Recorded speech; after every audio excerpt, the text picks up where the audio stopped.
नमाज पढ़ती थी, क्या करते अभी खाना नहीं, नमाज पढ़ी, इस तरह बोलने आता था वो। अच्छा, तो ये बता रहे हैं कि नेपाल के होटल में भी वो जब वो इनका कर्मचारी सफाई करने के लिए जाता था तो ये बता रहे हैं इन्होंने देखा कि वो कमरे के अंदर नमाज पढ़ रही थी।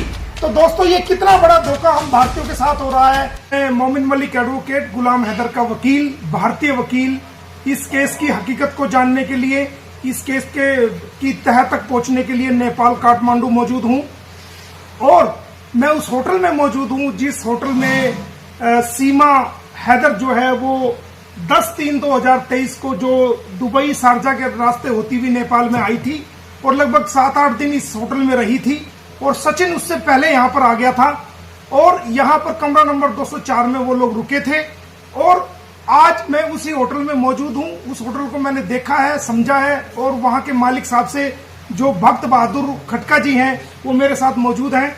नमस्कार भाई साहब। नमस्कार। कैसे हैं आप? सब ठीक है सर।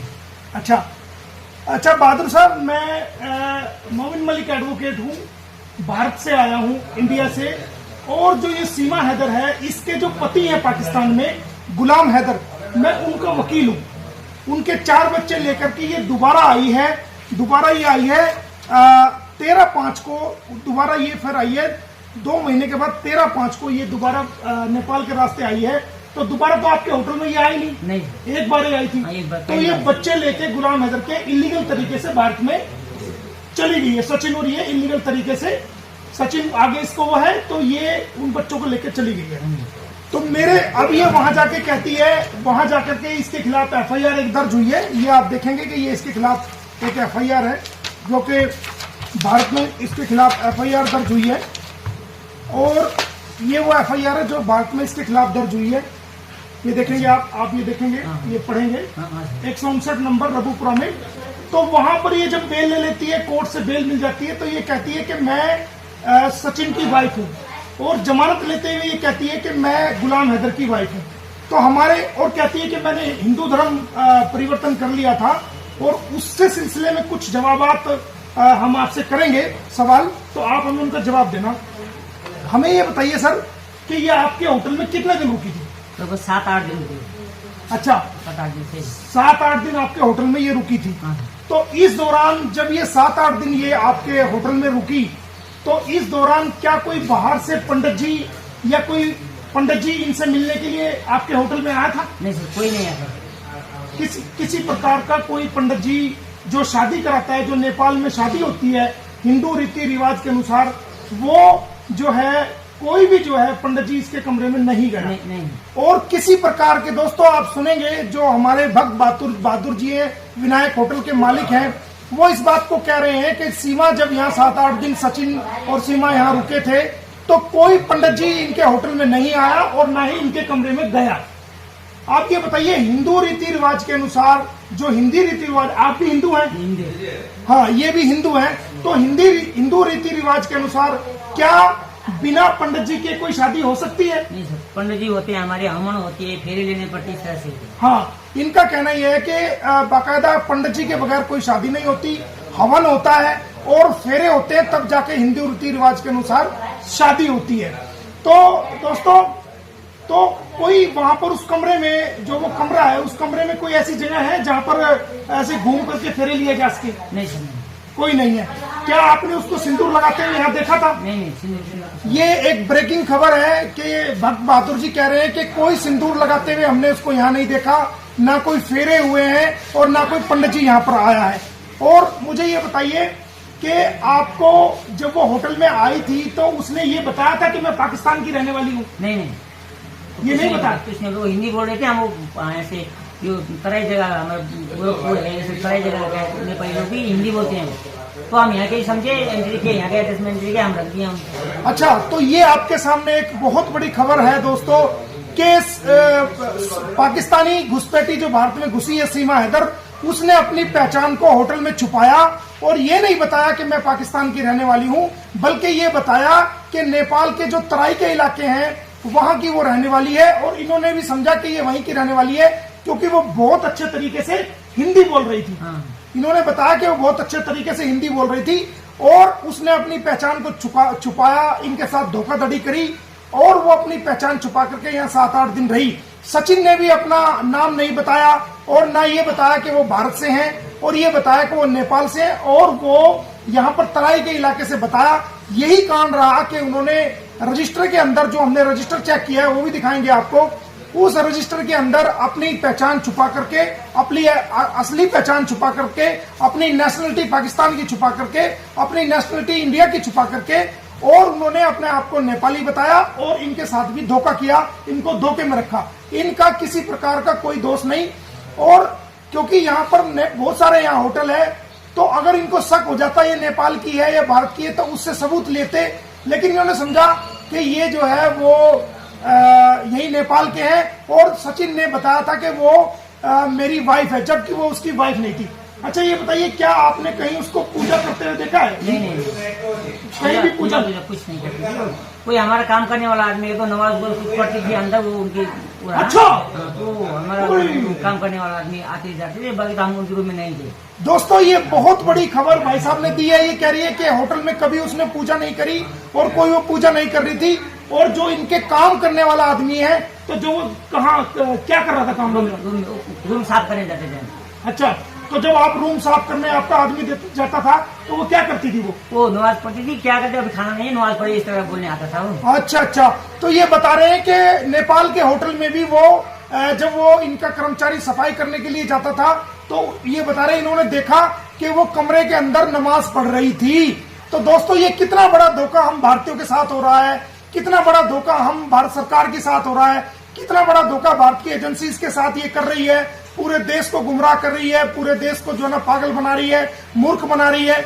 हमारे होटल के मालिक भक्त बहादुर जी ने बताया कि जब इनके कर्मचारी सफाई करने के लिए ऊपर जाते थे वहां पर कमरे में, तो इन्होंने देखा कि वो सीमा हैदर वहां कमरे में नमाज पढ़ रही थी। तो इससे क्या जाहिर हुआ कि वो एक मुसलमान की मुसलमान थी जब होटल में आई, और उसका कहना यह है कि वो पाकिस्तान में अपना धर्म चेंज कर चुकी थी, जो कि बिल्कुल गलत है, गुमराह है। और जब वो नमाज पढ़ रही थी, ना कोई पंडित जी आया, ना कोई फेरे हुए, ना किसी प्रकार की शादी हुई, और वो वहां पर नमाज भी पढ़ रही थी। ये हमारे भक्त बहादुर जी ने बताया है। और आप मेरे से एक सवाल और बताइए कि क्या कोई भारत की पुलिस आपके पास आई है आज तक? नहीं सर, नहीं है। कोई जांच करने के लिए आई है? कोई भी नहीं है। कोई पूछताछ के लिए टेलीफोन आया हो? नहीं, कोई भी नहीं आया। देखिए हमारी जांच एजेंसी जो रबुपुरा पुलिस है या कोई जेवर पुलिस है या कोई इन्वेस्टिगेशन एजेंसी है, उनका कोई टेलीफोन आज तक जो है वो भक्त बहादुर के पास नहीं आया है कि 1 साल से ऊपर का समय हो गया कि जांच जो चल रही है उस जांच में क्या किया गया है।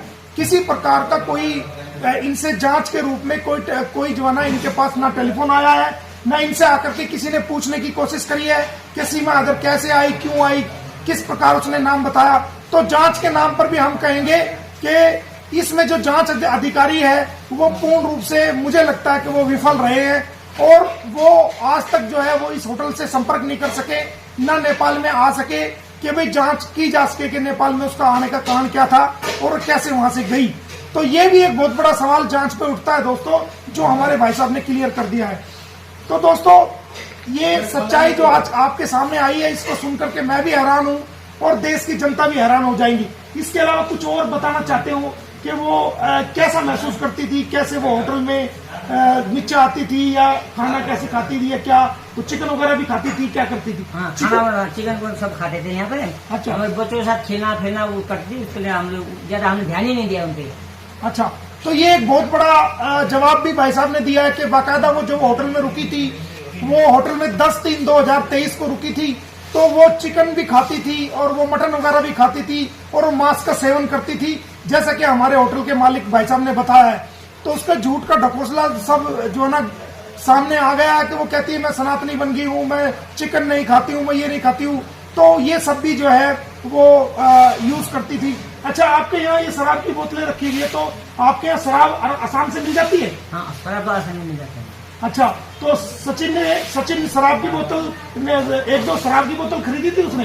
बाहर से कहीं लाया होगा सर, रूम में मिला था उसका, बाहर से कहीं से लाया के यहाँ से खरीदा तो हमने नहीं देखा। अच्छा, इनका कहना है कि सचिन जो है बाहर से कहीं से, क्योंकि यहाँ अच्छा आम दुकान पे शराब की बोतल मिल जाती है, यहाँ तो किराना की दुकान में भी शराब की बोतल मिलेगी। अच्छा, इनका कहना है कि जो किराने की दुकान है, जो आम दुकान है, वहाँ भी पेप्सी को और कोक की तरह और लिम्का की तरह आम शराब की बोतलें भी वहां पर मिल जाती है।